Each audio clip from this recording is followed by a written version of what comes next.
Gloria a Dios. Qué bueno tener hermanos también de otras naciones, ¿no? Que vienen a estar con nosotros en este culto. Y también queremos dar la bienvenida a todos los hermanos que están ahí detrás de esas cámaras, que en algunos casos a veces son miles y miles, ¿verdad? Nuestras iglesias en México, en Colombia, en los Estados Unidos también se reúnen delante de pantallas enormes, ¿verdad? En los locales que tenemos repartidos por diferentes naciones para ver los cultos, sobre todo el domingo por la tarde. Y a todos nuestros hermanos les mandamos saludos y que el Señor les bendiga, y espero que esté llegando bien esta retransmisión y que ahora también les llegue a ellos bien la palabra del Señor. Salimos este lunes, ¿no? El próximo lunes, gracias al Señor, podremos viajar por primera vez a Israel como familia. Es un sueño que yo he tenido durante más de 20 años, nunca lo he podido llevar a cabo, pero gracias al Señor, el Señor me ha puesto en gracia con hermanos de Israel y nos han ayudado para poder viajar por primera vez después de 20 años viajando a ese país, juntos como familia. Estaremos allí una semana. En un principio, bueno, no es que dudáramos, pero no teníamos claro si los doctores nos iban a poder viajar, sobre todo con el tema de Miriam, porque tampoco sabíamos a ciencia cierta qué es lo que tenía, si iba a poder viajar, si no iba a poder viajar, pero por fe yo creía que todo iba a salir bien y que el Señor tenía todo bajo su control. De hecho, ese fue el título del mensaje del domingo pasado. Yo al día siguiente, postrado totalmente en tierra, le dije al Señor: yo prediqué tu palabra, no me dejes en mal lugar. Yo prediqué tu palabra, te puse por todo lo alto, ahora tú honra a tu siervo. Y el Señor lo hizo. Todavía estoy así, yo me estoy recuperando de todo esto, porque ha sido un tiempo tremendo, no solamente para la vida y la salud de Miriam, sino también para nosotros. Y ha sido un tiempo extraordinario. Ahora lo puedo decir, ha sido un tiempo extraordinario, porque como dije el domingo pasado y lo recuerdo, los ojos de los hijos de Dios, sobre todo de los pastores y de ninguna iglesia, nunca tienen que estar secos. Siempre tenemos que tener húmedos los ojos. Eso significa de que nunca tenemos que olvidarnos de que dependemos 100% de Dios. La sensación de impotencia es una sensación que a ninguno nos gusta tener, porque generalmente unos más, otros menos, nos gusta tener más o menos todo controlado. Pero cuando el Señor obra auténticos milagros y maravillas es cuando no tenemos nada controlado, cuando no podemos hacer absolutamente nada. Y es entonces cuando decimos: Señor, como hemos cantado esta tarde, yo me rindo. Me rindo. Y el decir yo me rindo no significa de que tiro la toalla y te abandono, sino me rindo a tu obra, me rindo a tu trabajo, y creo que es lo mejor que podemos hacer en todo momento de nuestra vida.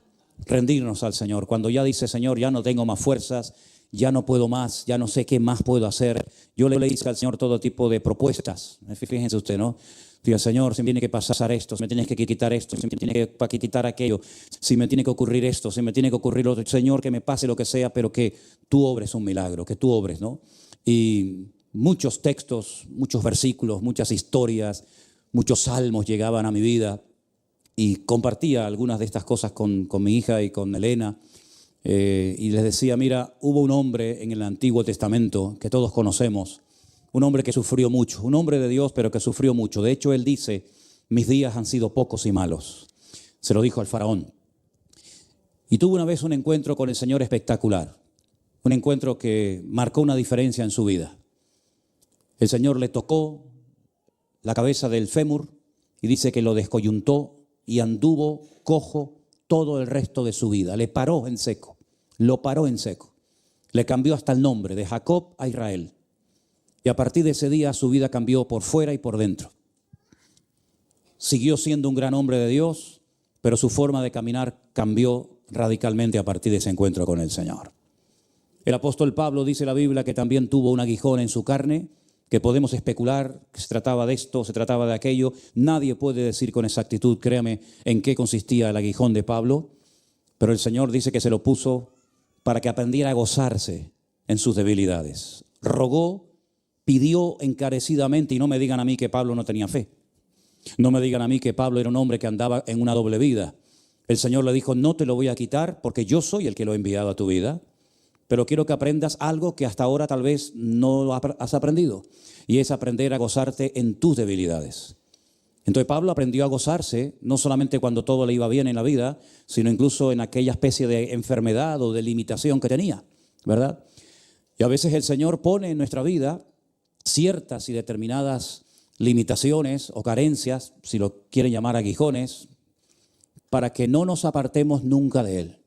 Y como bien dijo Miriam, y a mí me sorprenden esas palabras y me bendicen, Señor, si el quitarme esto, que tú lo puedes hacer, va a representar que me aparte de ti y me enfríe, Señor, no me lo quites nunca, para que siempre estas cicatrices en mi cabeza, porque la palabra esclerosis es una palabra, es un término del latín que significa cicatrices, estas múltiples cicatrices dentro de mí y estas posibles limitaciones que pueden o no venir en el futuro, si me van a tener apegado a ti, bienvenido sea. Porque el ser humano necesita constantemente recordar que depende del Señor. A veces parece que nos olvidamos, a veces parece que como ya todo va más o menos bien, ya comenzamos a volar. Y saben, cuando vamos a volar es cuando vayamos a la presencia del Señor. Mientras tanto tengamos los pies bien puestos en la tierra, por supuesto la mirada permanentemente fija en el Señor, pero no nos olvidemos que sin Dios nada podemos hacer en la vida. Amén, hermanos. Cierra tus ojos un momentito para que el mensaje que hoy el Señor ha puesto en mi corazón sea de bendición para todos, por supuesto para mí el primero, que es el que lo va a compartir, y que lo retengamos. Y me gustaría que en este año todos y cada uno de los mensajes que se compartan desde este púlpito, sean por parte mía o por parte de cualquier otro siervo de Dios, no sean mensajes que acumulamos únicamente en nuestra memoria, sino sean mensajes que recordemos para llevarlos todos a la práctica. Que sean mensajes que nos ayuden a crecer, a madurar, a acercarnos más a nuestro Dios, al que hemos cantado y adorado juntos en esta noche. Pedimos, oh Dios, que tu palabra sea de bendición a nuestras vidas y que todos los presentes y que todos los que están allí en sus casas, en sus hogares o en cualquier parte, esta palabra, Señor, nos ayude a vivir siempre muy cerca de ti, Señor, que es la mejor manera de poder vivir. Y dicho sea de paso, Señor, es el mandato de Dios, nunca enfriarnos ni apartarnos de ti, Señor.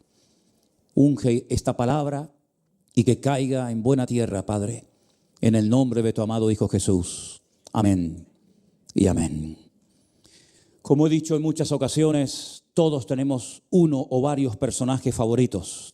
Yo lo he dicho en más de una ocasión, yo me siento muy identificado y para mí el personaje de David es un personaje muy querido, muy apreciado por mí.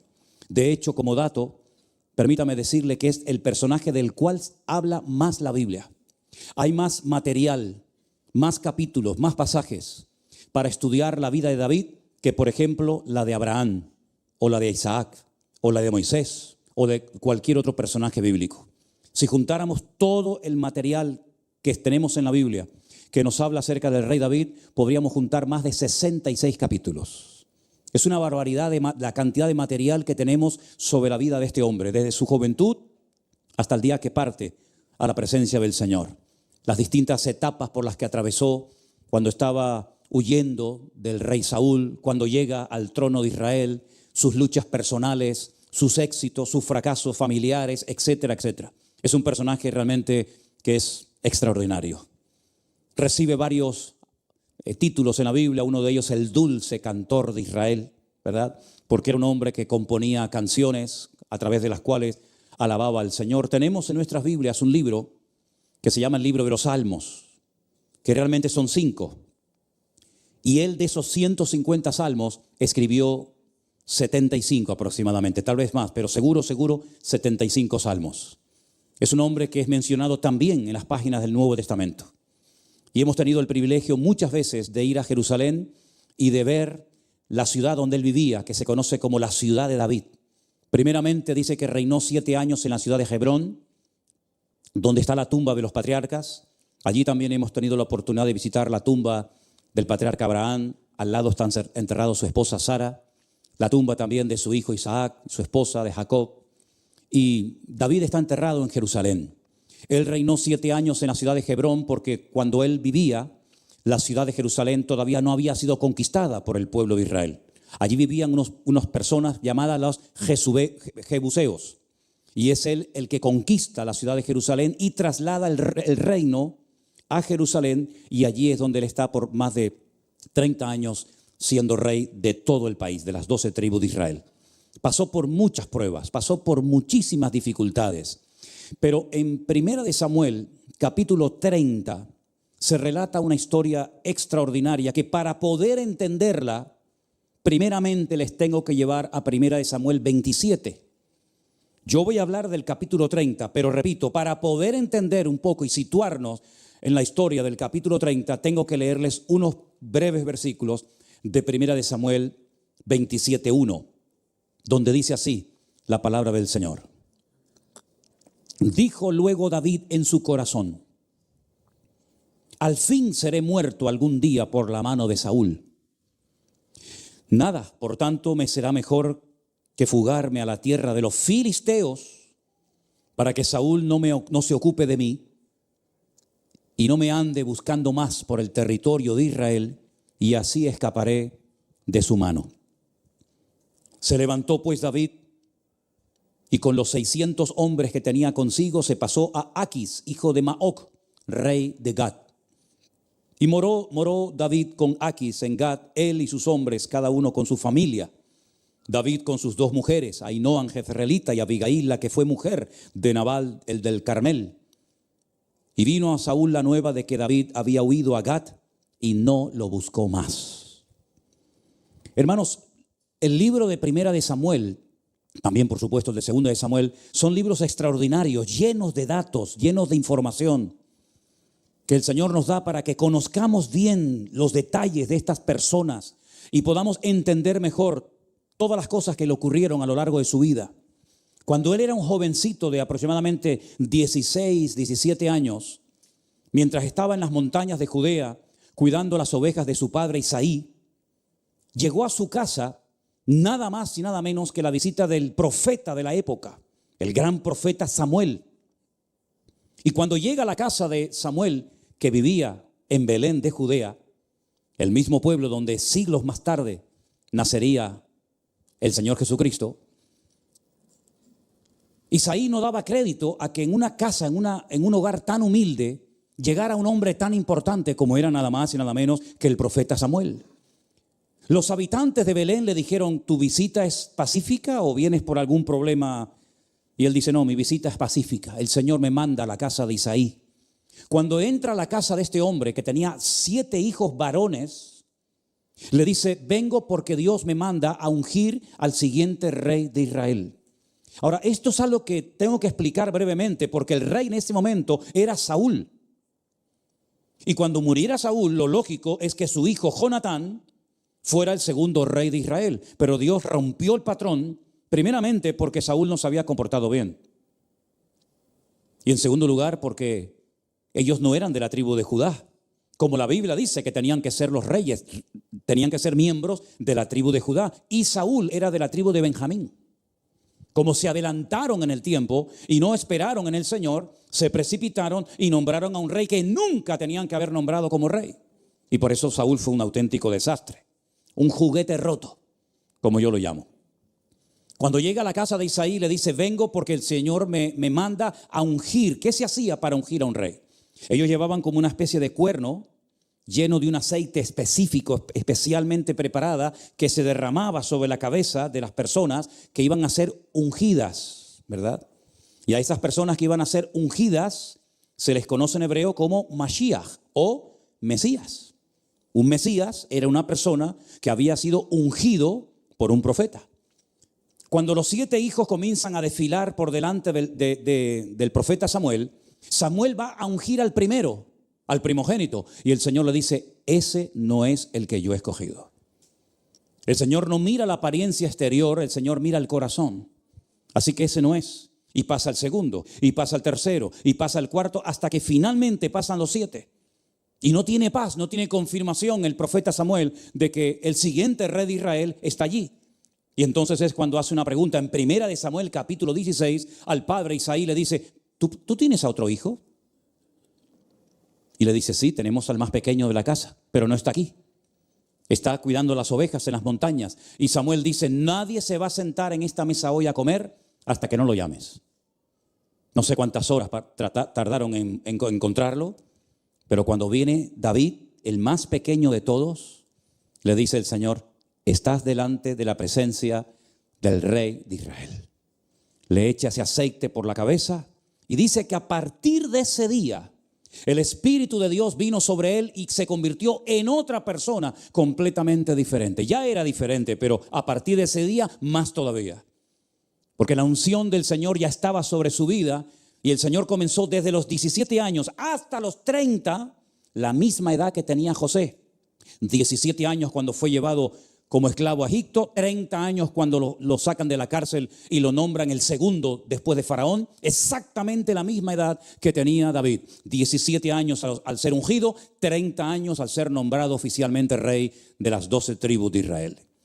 Durante todo ese tiempo, durante todos esos años, el rey de Israel intentó matarlo.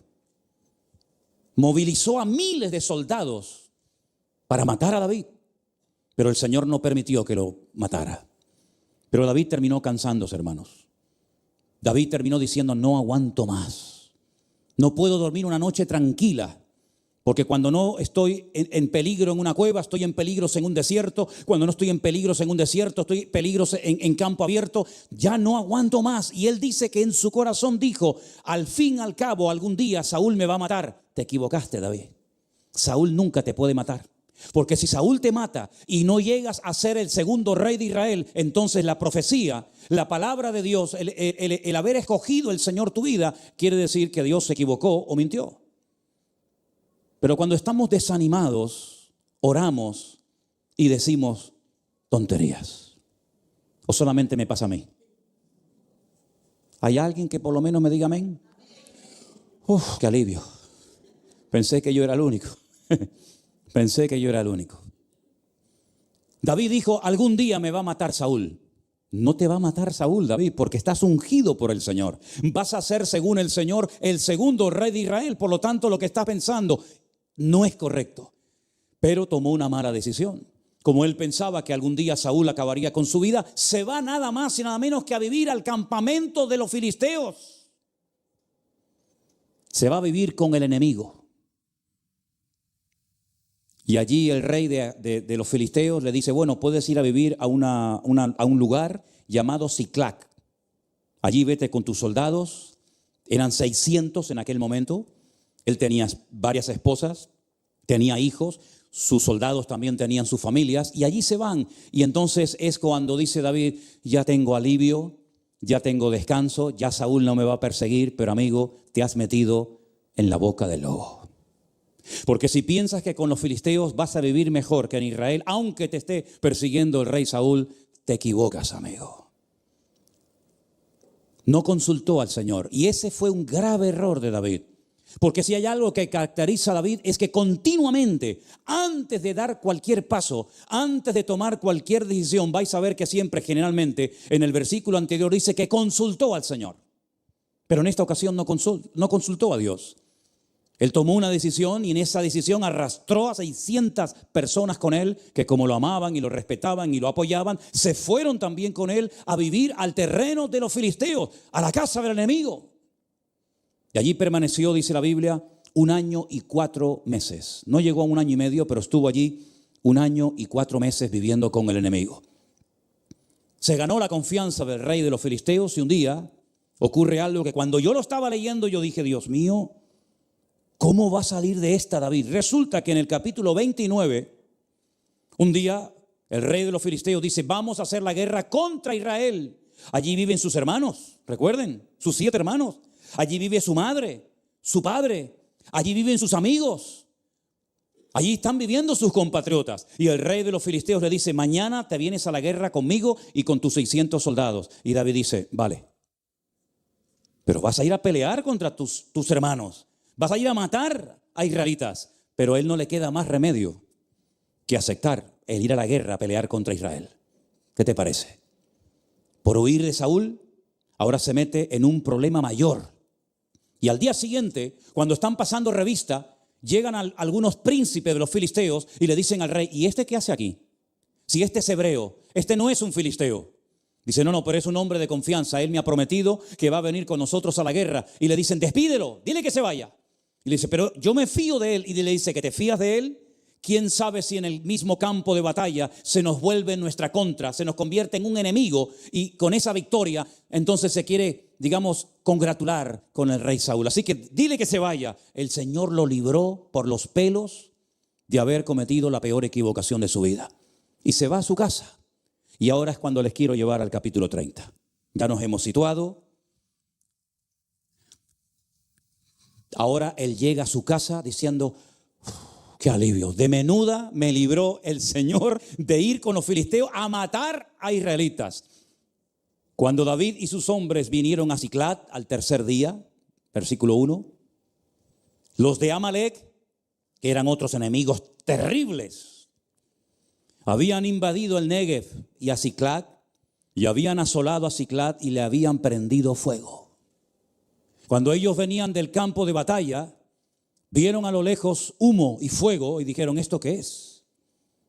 Le habían prendido fuego a la ciudad donde él vivía y se habían llevado cautivas a las mujeres y a todos los que estaban allí, desde el menor hasta el mayor, pero a nadie le habían dado muerte, sino se los habían llevado al seguir su camino.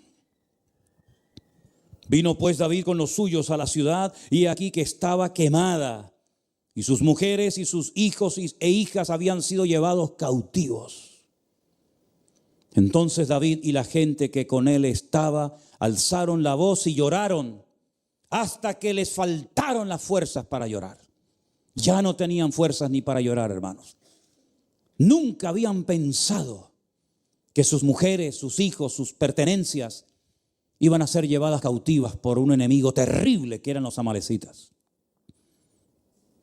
Las dos mujeres de David, versículo 5, Ahinoam, que era de Jezreel, la jezreelita, y Abigail, la que fue mujer de Nabal del Carmel, también eran cautivas.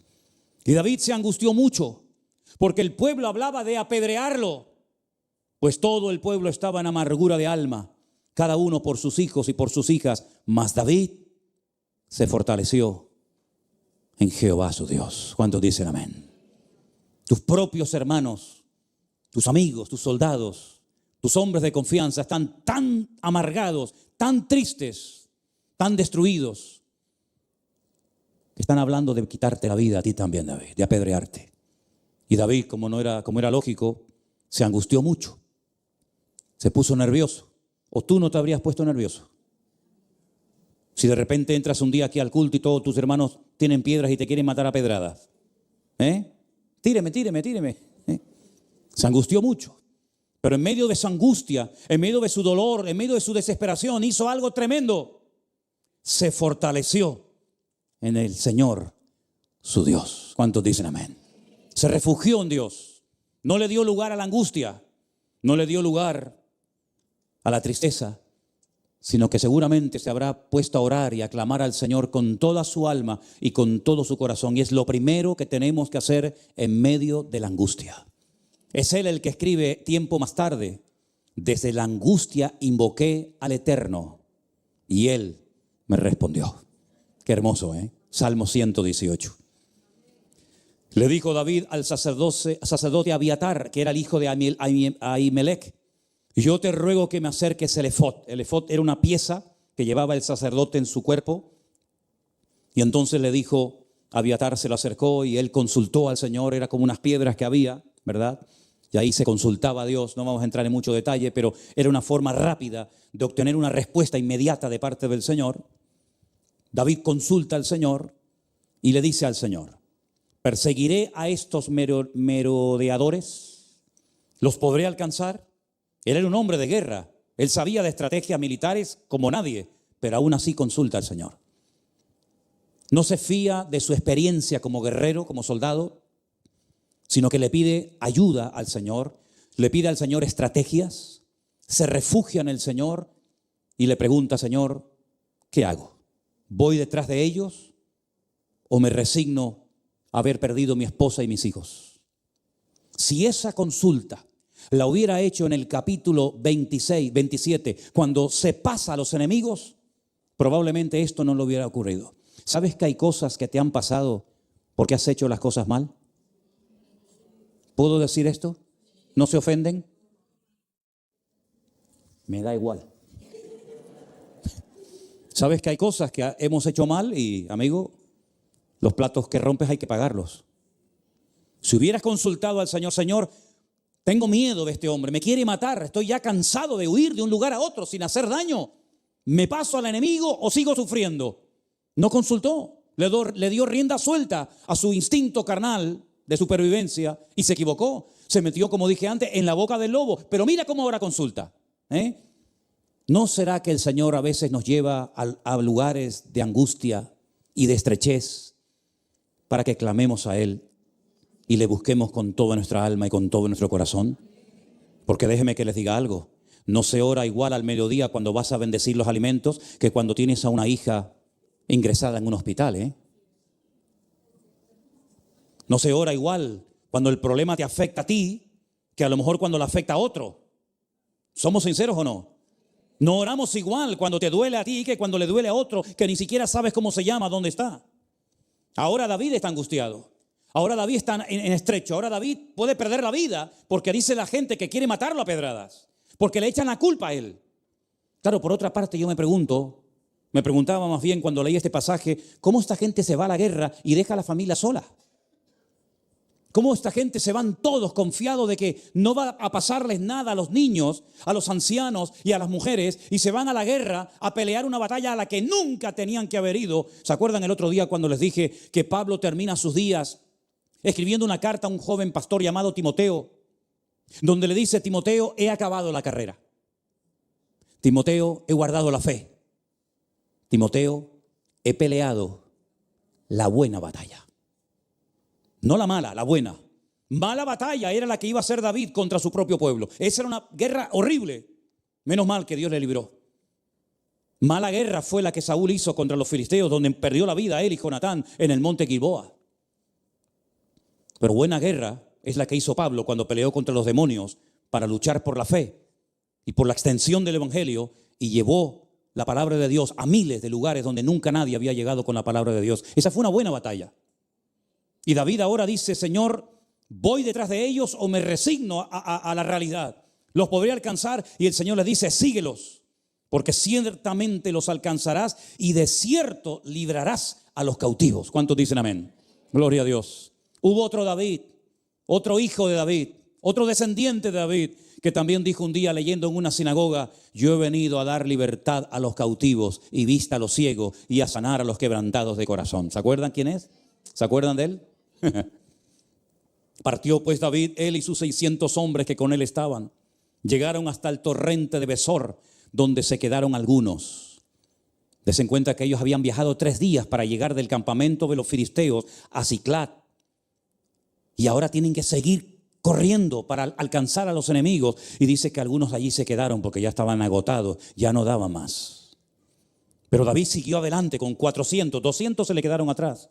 Pero sigue con 400 porque se quedaron atrás 200, cansados porque no pudieron pasar el torrente de Besor. Después hablaremos de los que se quedan atrás, ¿sí? Hallaron en el campo a un hombre egipcio, el cual se lo trajeron a David, le dieron agua y comió, y le dieron a beber agua, y le dieron también un pedazo de masa de higos secos y 2 racimos de pasas. Y luego que comió, volvió en él su espíritu, porque no había comido pan ni bebido agua por 3 días y 3 noches. Y le dijo David: ¿quién eres tú y de dónde eres?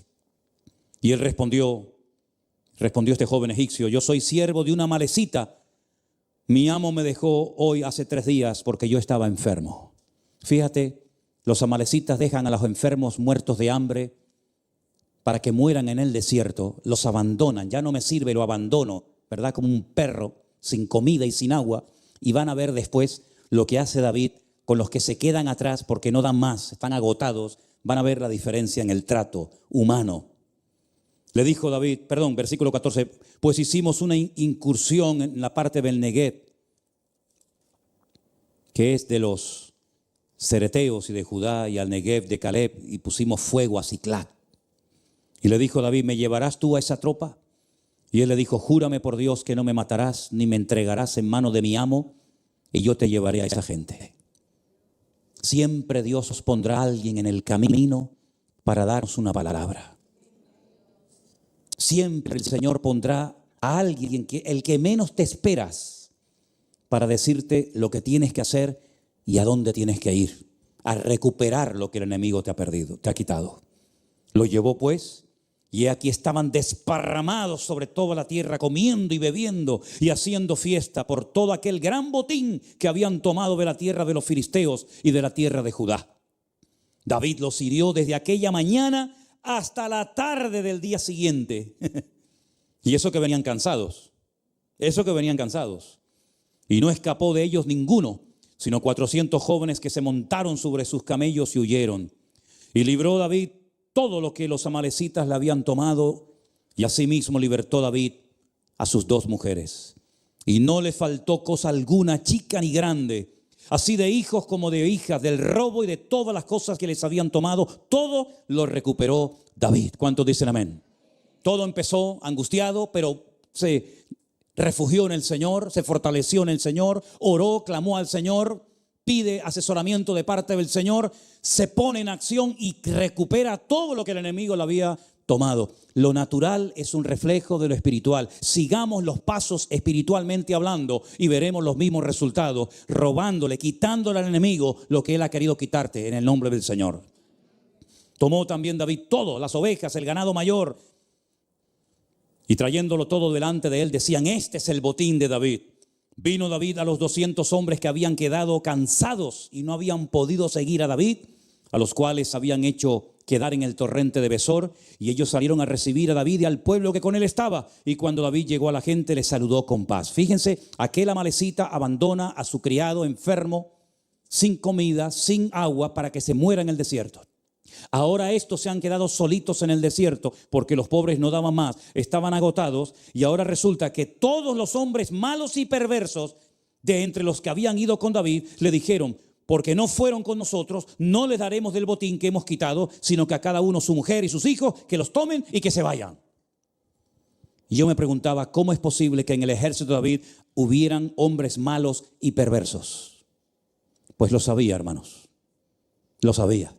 Hombres malos y perversos que cuando vienen de la batalla, bendecidos porque traen un botín tremendo, no solamente han recuperado lo que el enemigo les robó, sino mucho más. Llegan a donde están estos pobres hermanos cansados, agotados, que no pudieron avanzar no porque fueran unos cobardes o unos vagos, sino porque estaban agotados y ya no podían más. Y David dice: vamos a bendecirlos, vamos a compartir con ellos la bendición recibida. Y estos hombres malos y perversos dicen: de eso nada. Que cojan a sus mujeres y a sus hijos y que se larguen. Y David dijo: no hagáis eso, hermanos. Verso 23. No hagan eso, hermanos. De lo que nos ha dado el Señor, quien nos ha guardado y ha entregado nuestras manos a los merodeadores que vinieron contra nosotros, ¿quién os escuchará en este caso? Porque conforme a la parte que desciende a la batalla, así ha de ser la parte del que se queda con el bagaje. Les tocará parte igual. Y desde aquel día en adelante fue esto ley y ordenanza en Israel hasta hoy. Cuando David llegó a Siglat, envió del botín a los ancianos de Judá, a sus amigos, y ahí hay una lista enorme de lugares donde David les mandó regalos, les mandó presentes, porque dice la Biblia que Él nos consuela en todas nuestras tribulaciones, para que con la consolación con la que hemos sido consolados podamos consolar a otras personas.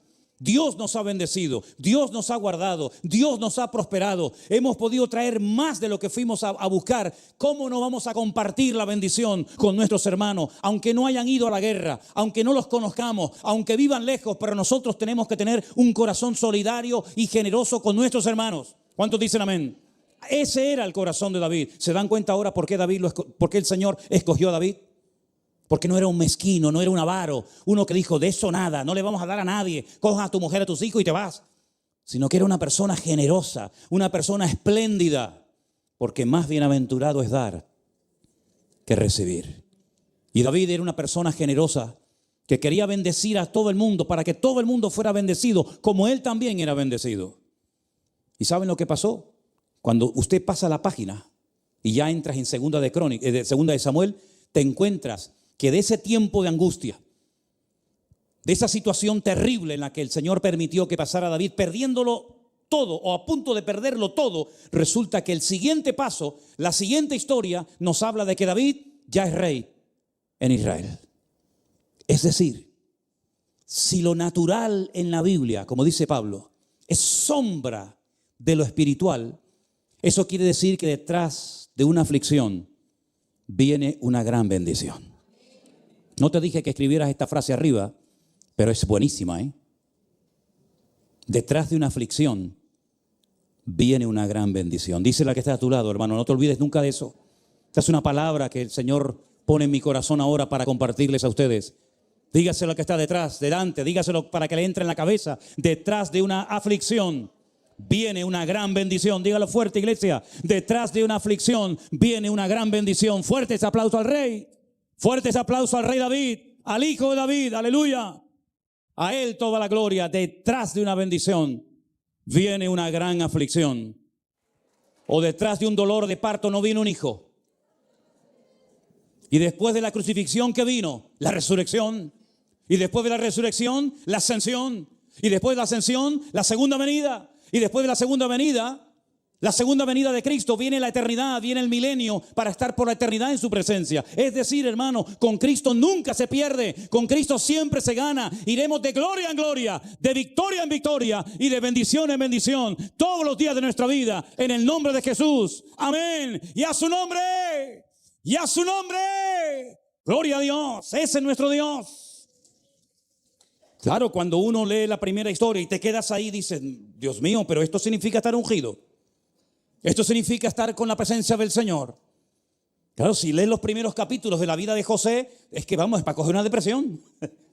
Y si lees la vida de David, dice, Dios mío, pero mejor es que no me hubieran ungido. Con lo tranquilito que yo estaba en las montañas de Judea, jugando con mi onda, matando lagartos. Y de repente me viene la unción y me viene la persecución, me vienen los celos, me viene la envidia, me vienen los problemas. Y Dios mío, pero es que la unción de Dios trae persecución. Y yo no hablo tanto de personas, aunque a veces también hay gente que se pone celosa y envidiosa, no lo descarto. Pero tú sabes que los demonios nos reconocen. Hace unos días me contaron una historia que tiene que ver con mi persona que nunca, en mis 61 años que tengo, nunca la había oído, nunca me la habían contado. No puedo citar nombres porque es algo muy personal, pero alguien muy allegado a mí, en mi familia, me dijo el otro día, te voy a contar algo que nunca te he contado. Digo, bueno. Una persona muy allegada a él, es que es complicado no poder mencionar todos los detalles porque parece esto como un rompecabezas, ¿no? Una persona muy allegada a este muchacho se va a consultar a una bruja para pedir información de una persona muy allegada a este muchacho. Y esta bruja le dice a esta señora, aquí me sale algo que usted tiene que saber. Esta persona por la cual usted está consultando tiene un hermano.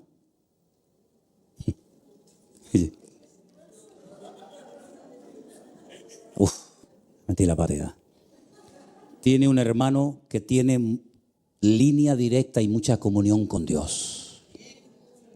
Los demonios, como estés bien, te temen. Los demonios nos reconocen a nosotros porque ellos nos ven a nosotros, nosotros a ellos no. Cuando aquellos en el Nuevo Testamento quisieron utilizar el nombre del Cristo que predicaba Pablo, los demonios le respondieron y le dijeron, nosotros conocemos al Cristo que predica Pablo. Y conocemos también quién es Pablo. Pero ustedes, ¿quiénes son? Nosotros tenemos un carnet de identidad o un pasaporte que nos identifica ante las autoridades cuando queremos trasladarnos de un lugar a otro.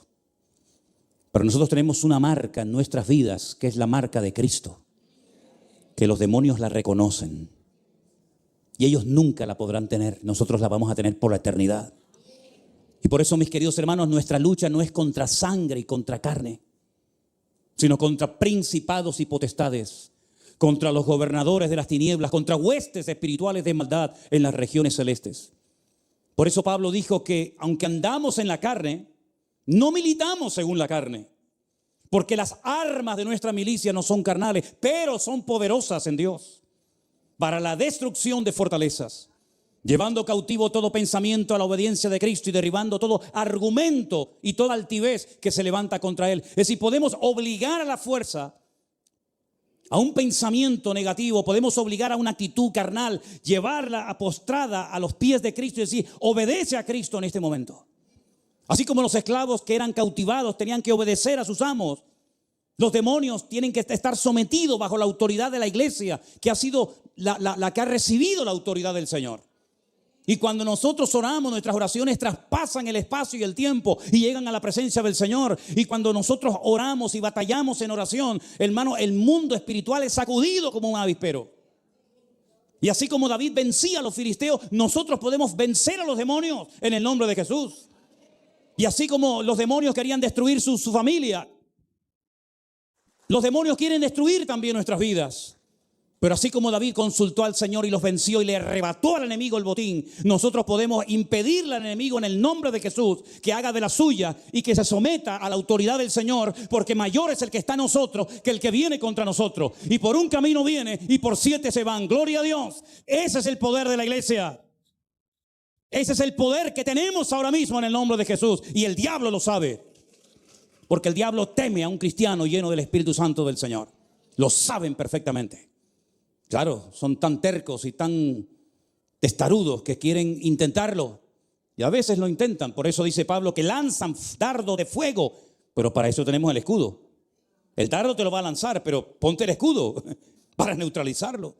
Y te va a intentar destruir la mente y te va a intentar destruir, si no es la familia, la economía, y si no la salud, y si no esto, aquello. Pero mayor es el que está en nosotros que el que viene contra nosotros. Y dice la Biblia que ni ángeles, ni principados, ni potestades, ni lo presente, ni lo porvenir, ni ninguna cosa creada, ni lo alto, ni lo bajo, nos podrá separar jamás del amor de Dios que es en Cristo Jesús, Señor nuestro. Antes bien, en todas estas cosas somos más que vencedores por medio de aquel que nos amó. Esa es la autoridad con la que tienes que vivir cada día de tu vida. Pero la pregunta es, ¿estás bien armado? ¿Has consultado al Señor? Porque eso fue lo que tuvo que hacer David. David podía haber dicho, venga, ármense, agarren que nos vamos. Un momento, ¿y si Dios no va con nosotros? ¿Y si esta batalla la voy a librar yo y no viene el Señor? ¿Se imaginan ustedes una batalla donde viene el Señor? Vamos a ver el respaldo del Señor. Pero una batalla donde dejamos al Señor atrás, ¿qué respaldo vas a tener, querido? Por eso la historia es difícil, es dura, es triste, pero termina de una forma gloriosa. Porque al final pudieron volver a sus hogares con sus esposas, con sus hijos, y nunca más dejaron a sus hijos y a sus familias abandonados, sino que se dieron cuenta de que ellos eran responsables de cuidar de los que se quedaban también en sus casas. Que Dios nos ayude a todos y a cada uno de nosotros a captar y a saber leer cada mensaje que el Señor nos lanza cada día. Porque a veces estamos tan atontados o tan ocupados, sabe Dios, en que nos olvidamos que detrás de cada detalle hay una lectura. ¿Por qué pasa esto? ¿Por qué el Señor ha permitido esto otro? Y hay una lectura. Volando a Las Palmas hace unos días, antes de que nos dieran todos los resultados, Dios me habló como hacía años que no oía tan claramente la voz de Dios. Fue algo tan impactante que saqué enseguida el teléfono, comencé a sacar fotos porque estábamos llegando al sur de Las Palmas. Y comencé a anotar todo lo que Dios me daba en ese momento. Y empecé a escribirlo y puse día, hora y detalles para tenerlo ahí reservado. No se lo conté absolutamente a nadie. Pero cuando vino el médico y dio los análisis, yo saqué el teléfono y dije, lean esto. Esto es lo que a mí Dios me había dicho antes de que los médicos, que hicieron un trabajo excelente, trajeran su diagnóstico. Hermanos, los hombres hablan, los médicos hablan, todo el mundo habla, pero nuestro Dios también habla. Nuestro Dios también habla. Y creo que más que nunca necesitamos tiempos de quietud, de calma y de soledad para oír la voz de Dios. Porque Dios no habla en el barullo, Dios habla en la quietud y en la calma. Y el problema del ser humano hoy en día es que si te pones a pensar, es que casi no hay ni un minuto para estar tranquilo. Siempre estamos rodeados de gente, siempre estamos haciendo algo. No vivimos en los tiempos bíblicos donde había calma y quietud, y no había contaminación, y no había aviones, y no había barcos, y no había coches. No, vivimos en sociedades de mucho ruido. Y en medio de tanto ruido a veces no oímos la voz de nuestro Dios. Pero la voz de nuestro Dios, aunque sea una palabra, es la que trae bálsamo y la que trae paz a nuestros corazones. Y en este año vamos a necesitar muchas veces consultar con el Señor para saber si lo que voy a hacer salió de aquí o salió del corazón de Dios. Porque de aquí, de su cabeza, de su corazón, David dijo, este me va a matar un día, ya no aguanto más, estoy cansado, me voy al enemigo. Amigo, te equivocaste. Mira cómo ahora David recapacita y dice, no, vamos a consultar con el Señor. Vamos a ver que al fin y al cabo lo que iba a hacer era bueno. Al fin y al cabo lo que iba a hacer era ir a buscar a sus esposas, a sus hijos y ayudar a sus soldados. Pero ni siquiera para hacer lo bueno se atrevió a dar un paso sin consultar con el Señor. Fíjate tú, para hacer lo malo. Para hacer lo bueno tuvo que consultar previamente con el Señor. Desarrollemos esa costumbre en nuestra vida y vamos a librarnos de muchos problemas que sin necesidad podemos evitar si consultamos más con el Señor. Amén, hermanos. Cierren sus ojos ahí donde están, por favor. Que Dios nos ayude a recuperar en oración todo lo que el enemigo te ha quitado. Fíjate que David, antes de sacar la espada, la lanza, el escudo, el yelmo, la coraza, lo primero que hace es fortalecerse en Dios. Lo primero que hace es consultar al Señor. Hay unos pasos previos antes de meterte en guerra y es fortalecerte espiritualmente antes de ir a la guerra. Lo que David hizo en la carne, hagámoslo nosotros en el espíritu y veremos la gloria de Dios. Señor, te amamos y te glorificamos en esta noche por tu hermosa palabra.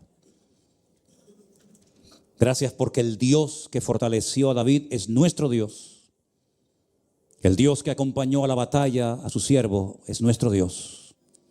Y estará con nosotros todos los días hasta el fin del mundo. Ayúdanos, Señor, a fortalecernos cada día para la batalla que estamos librando. Que consultemos todo antes de dar cualquier paso. Aunque sepamos cómo hacerlo, pero previamente hay que orar. Encomendando al Señor nuestro camino, esperando en Él, confiando en Él. Gracias por tu fidelidad, Señor. Gracias, Señor, por tu palabra. Ayúdanos a agarrarnos cada día más y más a ti, Señor. Aleluya. Dígale al Señor, ayúdame a confiar en ti, Señor. Ayúdame, Señor, a consultarte todo antes de hacer cualquier cosa.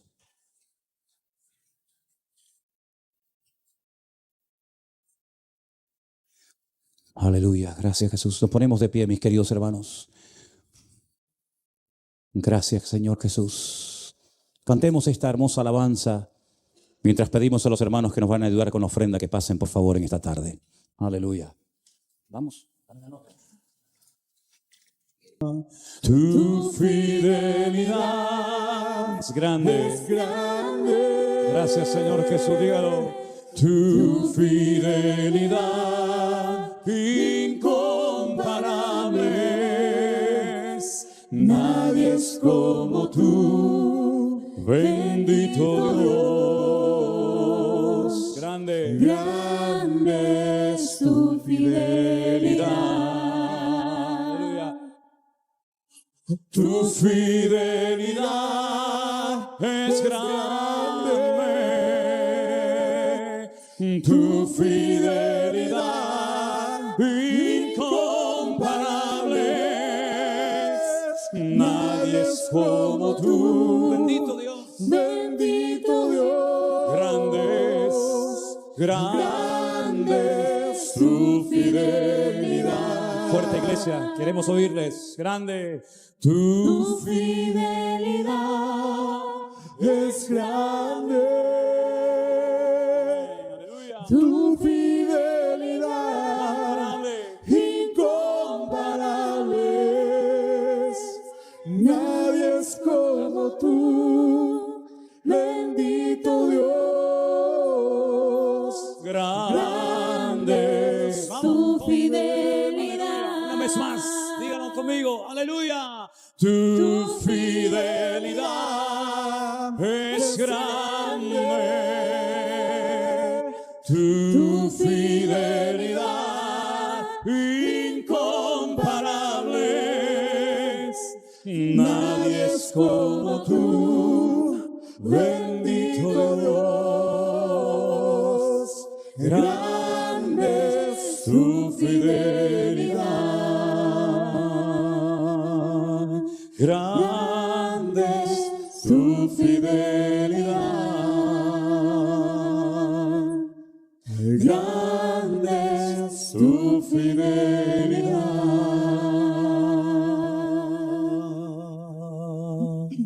Aleluya. Cierra tus ojos ahí donde estás, mi querido hermano. Presentamos esta semana que recién comienza nuestro Dios. Que Dios nos guarde y nos guíe, pelee nuestras batallas y que nosotros estemos en todo momento sometidos a Él, oyendo atentamente su voz. No te desesperes, no te amargues, no te deprimas. Deja que el Señor tu Dios te sorprenda y te guíe durante toda esta semana. Gracias, Señor, por tu fidelidad. Gracias, Señor, porque tu presencia nos ha de acompañar todos los días, a donde quiera que vayamos.